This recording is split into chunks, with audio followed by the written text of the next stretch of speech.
Salut, c'est Apo86, bienvenue dans cette nouvelle critique à chaud consacrée donc à un film que j'ai pris le plaisir à revoir la semaine dernière, un film sorti en 2010, réalisé par un certain Sylvester Stallone, oui, lui-même, Sylvester Stallone, avec d'ailleurs Sylvester Stallone au casting. Mais pas que lui, hein, puisque vous y retrouvez Jet Li, Jason Statham. Qu'est-ce que nous avons d'autre également? Donc au casting, nous avons également Dolph Lundgren, pardon. Nous avons Randy Couture, nous avons Terry Crews.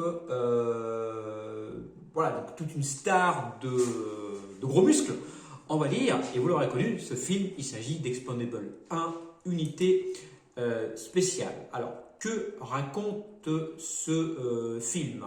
Donc, c'est l'histoire de Barney Ross, le chef d'une équipe de mercenaires surnommés les Expendables, qui travaille plus ou moins officiellement pour le gouvernement. En fait, la CIA les emploie, ou d'autres agences les emploient pour faire les missions sur des terrains où ça serait mal vu que l'Amérique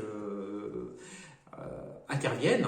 Donc dans ce premier opus, ils sont envoyés donc sur une île afin de renverser le général Garza qui tient l'île, une sorte de dictateur en fait. Mais en fait il est manipulé, on apprendra plus tard qu'il est manipulé par un ex de la CIA. Voilà.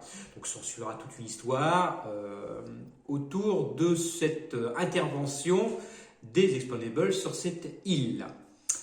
Alors, qu'est-ce que j'ai pensé de ce film? Eh bien, c'est un très bon film d'action. Sylvester Stallone signe vraiment un très bon film d'action. On se voit qu'il s'est fait plaisir à s'auto-parodier, puisque oui, les Expendables, c'est un peu une auto-parodie. On verrait que toutes les personnes dans ce film s'auto-parodient. Sylvester Stallone en commençant par lui-même. Il y a de l'action, il y a des explosions, des bonnes réalisations, un scénario qui tient plutôt bien la route. Et puis ça fait un bon blockbuster, un bon film. Alors, c'est pas un chef-d'œuvre, bien sûr, puisque ça reste un film d'action, un film plus ou moins de guerre, mais ça reste quand même un très bon film d'action. Et on voit vraiment que le casting s'est amusé à faire ce film.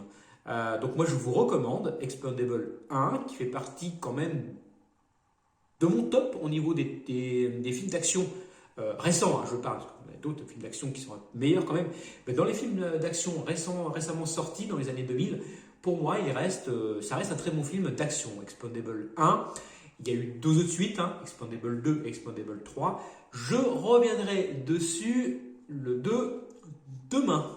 Et oui, parce que ce soir donc, passe sur la tête d'Expendable 2, donc je vais le revoir et vous faire la critique à chaud demain donc sur Expendable 2, et je pense que la semaine prochaine on aura le 3, donc pareil, je reviendrai dessus sur une critique à chaud.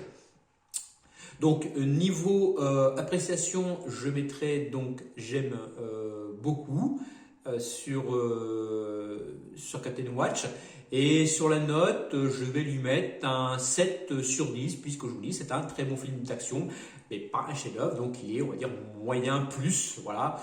Je vais lui mettre donc 7 sur 10. Je n'ai fini avec cette critique à chaud. Je vous dis à plus, et surtout, gardez l'esprit critique. Salut!